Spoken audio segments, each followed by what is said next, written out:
Hello and welcome to the theElpyDimension. I am your guide, Elpy, and this is mixed worm bin number 4. Today is the 6th of January, late at night, 2025. It has been 3 days since we last checked in on this bin as part of the Time for Pie series, which began 15 days ago. So our last check-in was the 3rd of January. And this series of check-ins, okay, once again, I'm going to look with my naked eye. We do not see worms on this blanket, this bubble mailer.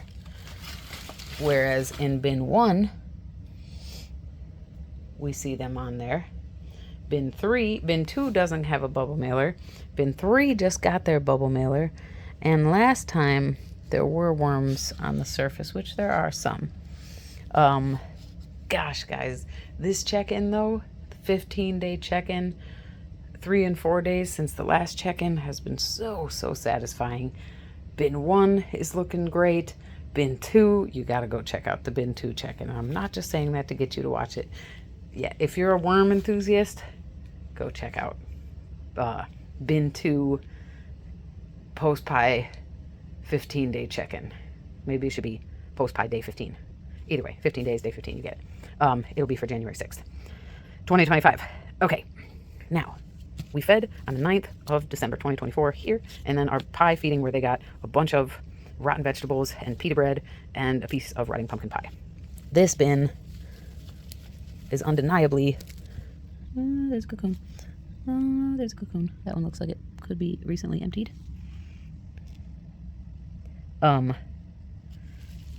This bin, I really should, more than anybody else, could stand to start moving towards harvest. Bin 1, I've been thinking, I'm kind of leaning towards slowly, but this bin, to me, I haven't dug over here. Wow. Oh my gosh, it's so, it's so far. I probably really need to start fluffing this bin more because, yep, it's really wet down there. And obviously I did recently go down there and add some paper because I thought it was kind of wet. Okay.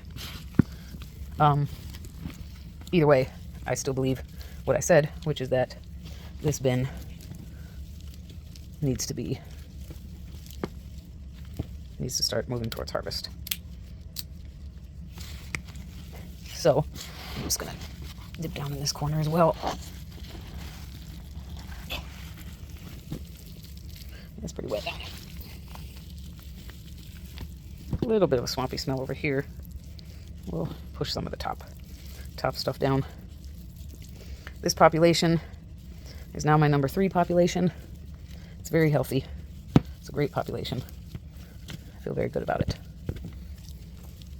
So yeah, this guy, next time, I think I'll do another 4 day check-in, as I have been doing. This is where we fed on the 9th of December, and we've been checking in here because a lot of the bins still had enough remnant over here when I had fed Time for Pie.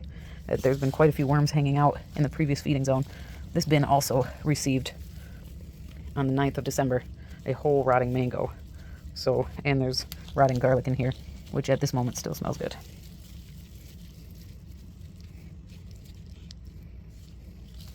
So there are worms over here. Where's that mango? Oh yeah, I think I added some paper. I did. I added some paper last time to kind of give a bed, so to speak, for the mango. And the worms clearly appreciated it. Because you see all the worms that are under this paper. In fact, the mango has reduced in size even more since I added the paper. So that addition of carbon helped the balance in terms of helping things to break down faster. All right, well, we'll put that back down there. Do I? Maybe since it's kind of wet, we'll do another piece of just packing paper. Not a lot, but it'll give some sort of buffer. So that was a lot of worms. And still a mango. But I think in my next check-in for this bin, I need to get a better system of notes for 2025. because I have plans. I have different plans for each bin based on their overall, well, as you would expect. They're not all the same. Well, you might not expect that all my bins are different, but if you know that they're all at a different stage, then you would say, yes, as I would expect, you have different plans for each one. So this bin, in the next 3 or 4 day check-in, I think I'm going to add a migrational divider. Or at least do what I said I'm going to do for bin 1 and start moving the bigger items that haven't broken down, that are still intact, and putting them in one location. Okay, so here's our box, and I put paper in and around the box. I also put some pita bread and some persimmons on the outside of the box. And I have added more paper and sort of adjusted things as I dig in. There's our persimmons and lots of worms. Now, in the other bins, I've been a lot more disruptive in terms of my check-in and the feeding zones than I have been in the other check-ins. So, at some level, it pains me, but I'm going to pull up this whole box. First, we'll dive in. I did tear into it the time before last because I thought that the box was, while it was breaking down, it was still inhibiting the worms from really being able to get into the food. I mean, they'll get in there, you know, it's going to break down sooner than later. That's chewed up wood from my bird cages. But I wanted to help it along. So I tore the box open, and sure enough, the next time which was last time, the day 12 check-in, I found even more worms in the box. So, okay. Last time I recall, my deep freezer's making a lot of noise. This was oh, here's our pie. So all the pies are still there. Bin 2, yeah, 1 and 2, I forgot that fast, are the most broken down. But I think I did put that upside down last time. No, I put it back in right. But this was where the pie was sitting. And look at this.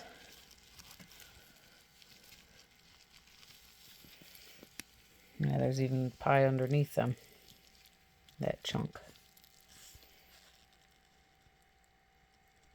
These worms aren't quite as dark as the ones in bin 2. Or there's a lot more light colored worms, I should say. Isn't that awesome? So mean to the worms. They hate the light.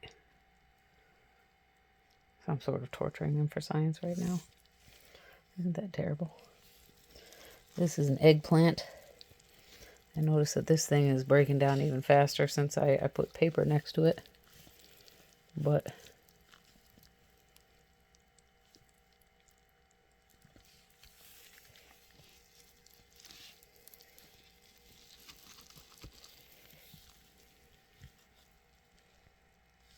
yeah. Oh yeah, buddy. This population is excellent. Excellent, excellent. Now, once I found a blue worm in here, and once I found that one blue worm, I figured it was all over, but just like in bin 3, I'm not sure I've seen any blue worms since that one.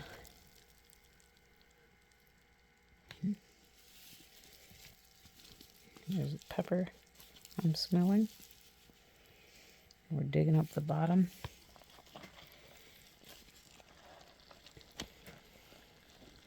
There were some guavas down there.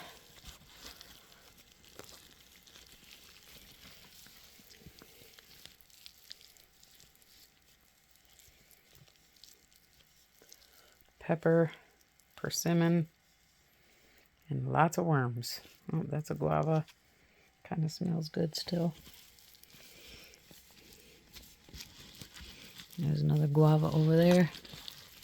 And guava, I'm not familiar with guava, and guava is a really delicious smell. A dill pickle. So down here, ooh, that is the most standing fluid I've ever seen in any of my bins. Ever. Like, no exaggeration. You can't even see. And with as much fruit as is in this feeding, I mean, there's worms. The population's still amazing, but there should have been more paper. So there are worms down there, but we can't say that the worms aren't down there because they've fallen down there. So obviously, these guys don't need food. Nobody got fed this week. But, so I'm just going to pull this up.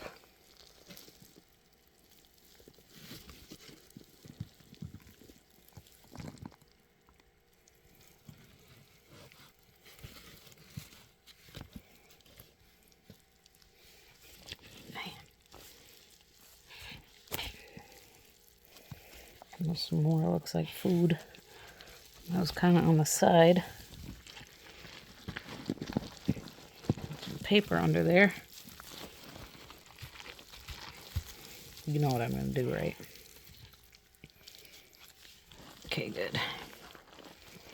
I just wanted to make sure we all understood that I do know the first line of defense here. And, you know, again, the worms are healthy and well, but I do believe that I'm going to help them out. And just as I say, oh my God, they don't need food at all, I can promise you in a week I'm going to be talking about how crazy it is that that situation has been remedied. So, I have some torn up paper, but I think I'm going to do something a little different.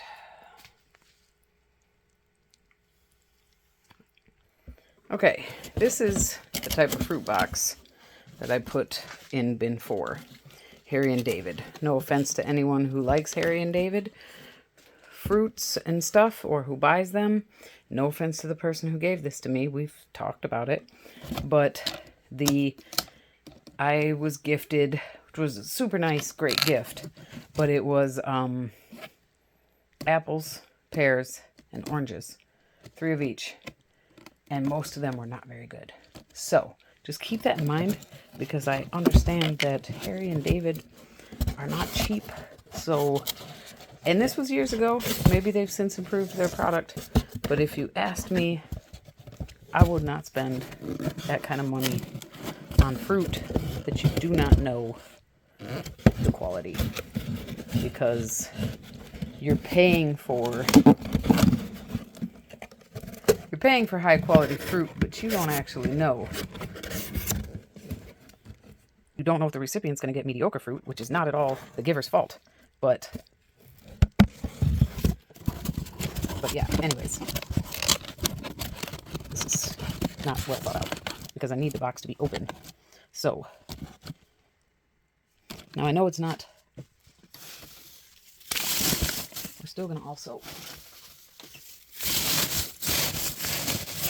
put a little bit down there. But this box, just being in there, is going to absorb moisture. We'll put some of this wet paper with the persimmons in this corner here. I'm super disturbing the worms, I know. Whatever piece they thought they had. But you saw that. That was But the thing that I don't want to do that I'm sort of doing is I still want, there was way too much fruit just all by itself as opposed to a nice ratio of how the fruit and the paper is mixed together. Now maybe I'm going way too far. So I want, I've completely upended their world. So I feel this is not as cool of a process. I'm not doing as well as I would like, but it's going to be okay. All right, so that stuff can be over there because we're still going to be by the box. We'll put a piece of fruit down there on that edge. And some paper. And some more fruit kind of in the middle and around the side. Now, I know I just said all that stuff about harvesting, and that still will be the case, because this being a singular item, a box, you know, that can be harvest, that can go along with the harvest. I probably should bury that, actually, but I'm feeling a little bit lazy about doing that. Maybe what I can do, maybe I can dig it up a little more. It's kind of warm down there from the bottom.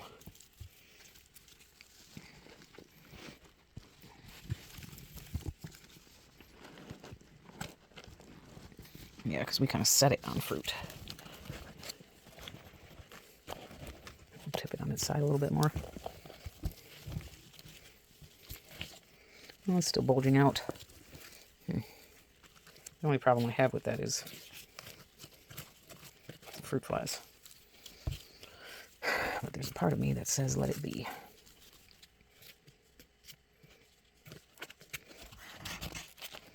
Let it be. That's going to absorb the stuff. That's going to be moist in no time. And I'll be able to crush it down more next time. Okay, well, that was an interesting discovery. Still made this. You still saw it was great. Nice worm population and worm ball. Yeah, wow. Worms are safe to say they're not unhappy. So I'm going by.